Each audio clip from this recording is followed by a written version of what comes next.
경상남도 밀양의 밀양강에 가면 영남루가 가장 먼저 눈에 들어옵니다. 밀양강의 맑은 물결을 굽어보며 우뚝 선 이 누각 아래 푸른대 숲이 바람에 속삭이는 가운데 외롭게 서 있는 아랑의 비와 그 옆에 자리한 아랑각이 한 폭의 슬픈 그림처럼 자리 잡고 있습니다.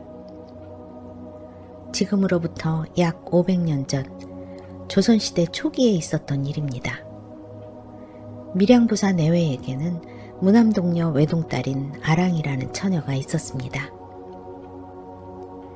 아랑은 용모가 남달리 아름다웠을 뿐 아니라 마음씨가 곱고 글과 바느질에도 뛰어나 온 고을 사람들의 총애를 한 몸에 받았습니다. 아름다운 그녀에 대한 이야기는 밀양을 넘어 인근 고을까지 퍼져나갔고 귀한 집안의 자제들은 누구나 그녀를 아내로 맡고자 하였습니다. 혼기가 찾아 사방에서 청혼이 쇄도하였으나 아랑의 부모는 사위를 고르는데 각별한 정성을 기울였습니다. 그리하여 문턱이 닳도록 드나드는 매파들은 번번이 헛걸음만 하고 돌아가야 했습니다. 그런데 이 고을 관아에 젊은 관노 하나가 있었습니다. 그는 우연히 아랑의 아름다운 자태를 한번 본 뒤로 마음이 산란해졌습니다. 신분의 벽을 뛰어넘을 수 없는 외람된 연심을 품게 된 것입니다. 한쪽은 천한 관노이고 다른 한쪽은 부사의 귀한 외동딸이었으니 감히 그 마음을 입 밖에 내는 것조차 목숨을 걸어야 할 일임이 분명했습니다. 그는 낮에는 그 마음을 억누르고 밤에는 그리움에 잠 못 이루며 점점 더 깊은 상념에 빠져들었습니다. 그렇게 시작된 금단의 마음이 결국 밀양 땅에 길이 남을 비극의 씨앗이 되리라고는 그 누구도 알지 못했습니다. 관노는 위험한 생각을 어느 누구에게도 감히 드러내지 못하고 오직 혼자 속으로만 가슴을 태우고 있었습니다. 아무리 궁리하여 보아도 어떤 흉계를 꾸미지 않고는 아랑 처녀를 자신의 것으로 만들 방법이 없었습니다. 오랜 시간 곰곰이 생각에 잠겼으나 마땅한 묘안이 떠오르지 않았습니다. 그러는 동안에도 그의 가슴 속에서 타오르는 연정은 날이 갈수록 더욱 거세어져만 갔습니다. 무슨 수를 써서라도 아랑을 자신의 여자로 만들고 싶었습니다. 그는 쥐야를 가리지 않고 방도를 강구했습니다. 얼마 후 마침내 한 가지 계략이 그의 머릿속에 떠올랐습니다. 그것은 바로 아랑의 유머를 이용하는 것이었습니다. 그는 먼저 아랑의 유머를 은밀히 꿰어내는 데 성공하였습니다.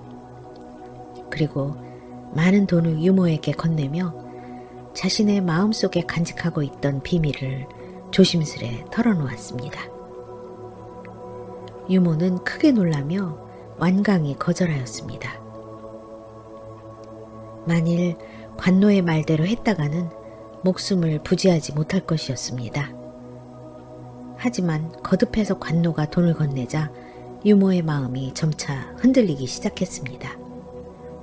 결국 재물의 유혹을 이기지 못하고 유모는 관노의 뜻에 따르기로 하였습니다.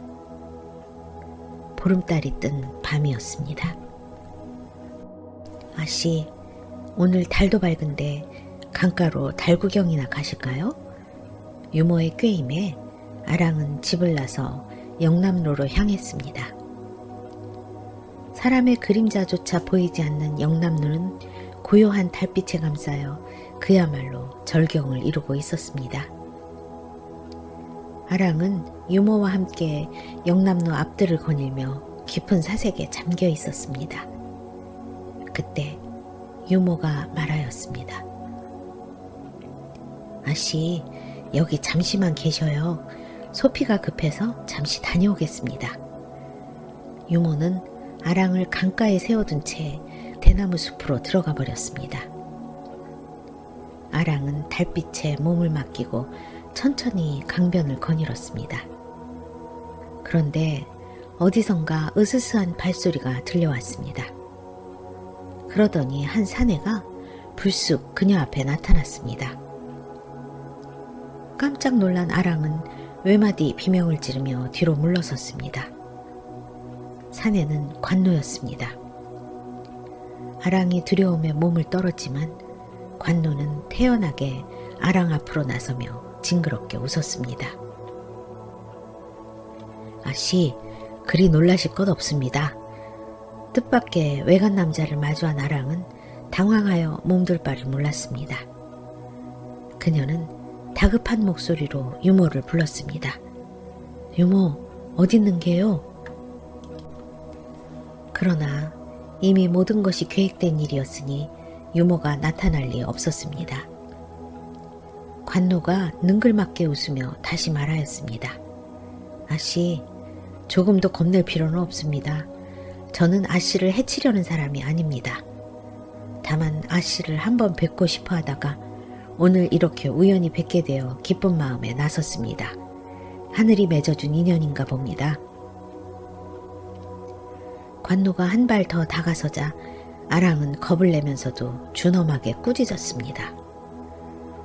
당신은 대체 누시오? 남녀 유별이라 하였거늘 이런 무례한 언동이 어디 있어? 어서 물러가시오.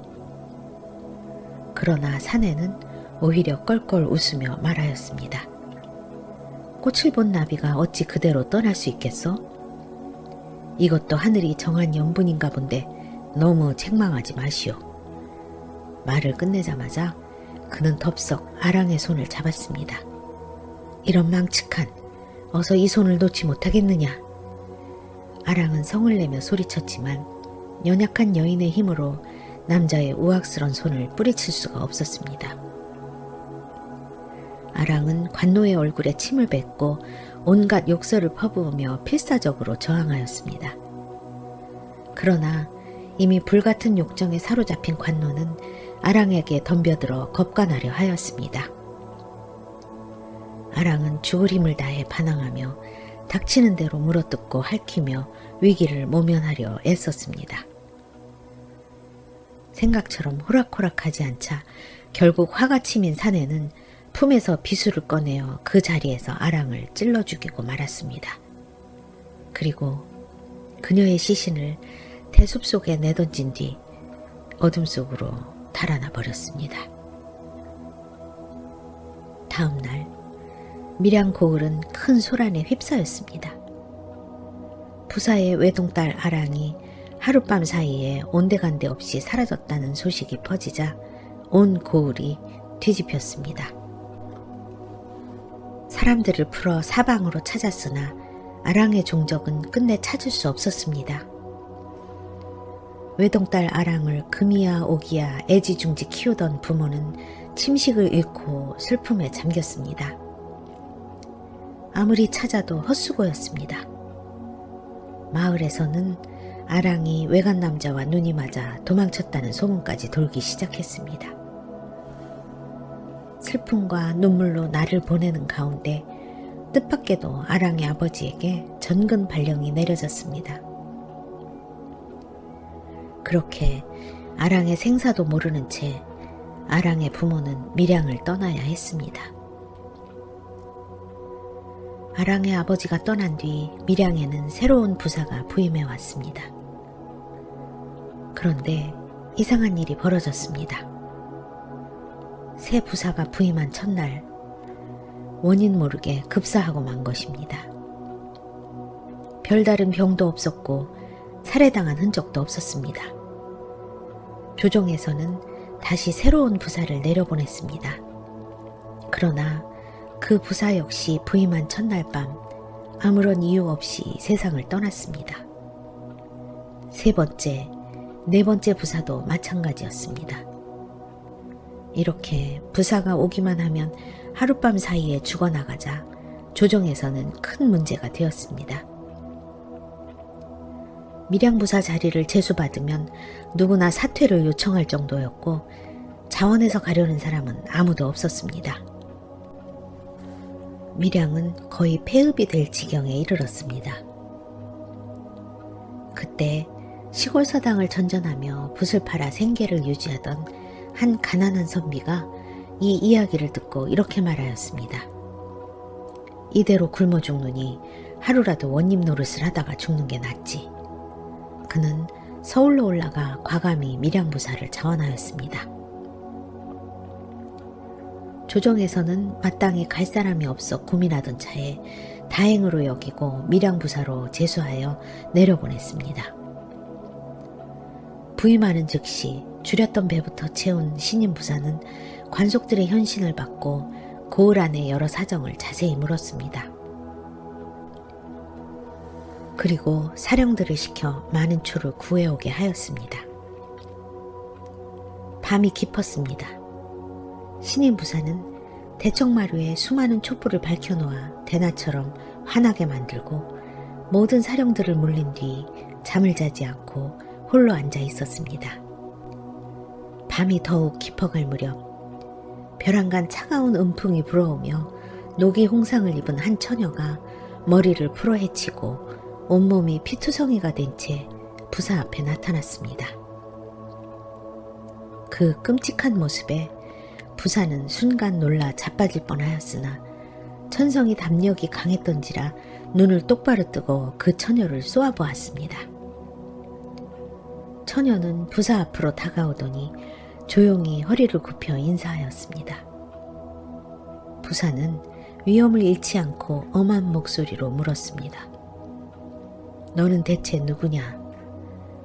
처녀는 조용한 목소리로 대답하였습니다. 소녀는 전임 부사의 무남동녀 아랑이옵니다. 원통한 죽음을 당하였기에 저의 원한을 풀어주십사 하고 나타났으나 이전 사또님들은 제 모습을 보자마자 모두 놀라서 돌아가시고 말았습니다. 그리하여 원한을 풀지 못하고 떠돌고 있었는데 오늘 이렇게 담력이 크신 사또님을 만나 뵙게 되니 이제야 저의 원수를 갚을 수 있게 된 것 같습니다. 그녀는 말을 마치며 눈물을 흘렸습니다. 부사가 다시 물었습니다. 내 원통한 일이 무엇이며 원수는 누구냐? 자세히 말해보거라. 아랑은 그 자리에 엎드려 자신이 관노에게 피살된 자초지종을 낱낱이 이야기하고 원수를 갚아달라고 애원하였습니다.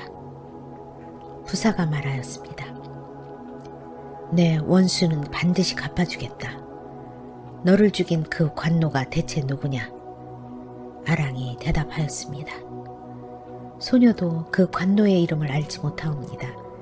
내일 아침 제가 흰나비가 되어 그놈의 갓 위에 앉을 것이니 그를 처치하여 주십시오. 그렇게 말하고 아랑은 연기처럼 사라져버렸습니다. 부사는 그제야 이전 부사들이 부임 첫날 밤에 죽은 까닭을 알게 되었습니다. 다음 날 아침이었습니다. 여러 관속들은 이번에도 부사가 죽었으려니 하며 관까지 맞춰놓고 쑥덕거리며 대청으로 나왔습니다. 그런데 신임 부사는 멀쩡하게 살아있었습니다. 그들은 신기하게 여기며 모두 놀라 대청마루 앞으로 나와 문안을 드렸습니다. 신임 부사는 태연한 기색으로 관속과 하리들의 문안을 받으며 가만히 그들의 갓과 번거지를 살피고 있었습니다. 그때 한 마리 흰 나비가 훨훨 날아오더니 어떤 젊은 관노의 갓 위에 조용히 내려앉았습니다. 부사는 아무 말도 없이 앉아있다가 벼랑간 위험 있는 목소리로 그 관노를 가리키며 호령하였습니다. 저놈을 당장 포박하거라. 갑작스러운 명령에 관속들은 얼굴색이 하얗게 변하였습니다. 내 죄를 내가 알렸다. 사실대로 모든 것을 아뢰지 않으면 목숨을 부지하지 못할 터이니 바른 대로 직고하거라. 관노는 완강히 부인하였습니다. 소인이 무슨 죄를 지었다고 이러십니까? 소인은 아무 죄도 없습니다. 깊이 살펴주십시오. 그러자 부사는 그를 형구에 올려놓고 곤장 10대를 치게 하였습니다. 그리고 다시 말하였습니다. 내 죄를 아직도 모르느냐? 전 부사의 따님인 아랑아 씨를 죽인 게 누구냐? 그 순간 관노의 얼굴이 창백하게 변하였습니다. 하지만 여전히 펄펄 뛰었습니다. 아랑아 씨를 제가 죽였단 말씀입니까? 정말 원통합니다. 부사는 형리에게 더욱 세게 치라고 명하였습니다. 계속되는 매질을 견디지 못한 관노는 결국 자백하였습니다. 자신이 아랑을 죽여 대숲 속에 시신을 감추어 두었다는 사실을 모두 털어놓고 말았습니다. 부사는 사람을 시켜 그 대숲을 살피게 하였습니다. 과연 그곳에는 칼에 찔려 죽은 아랑의 시신이 그대로 있었습니다.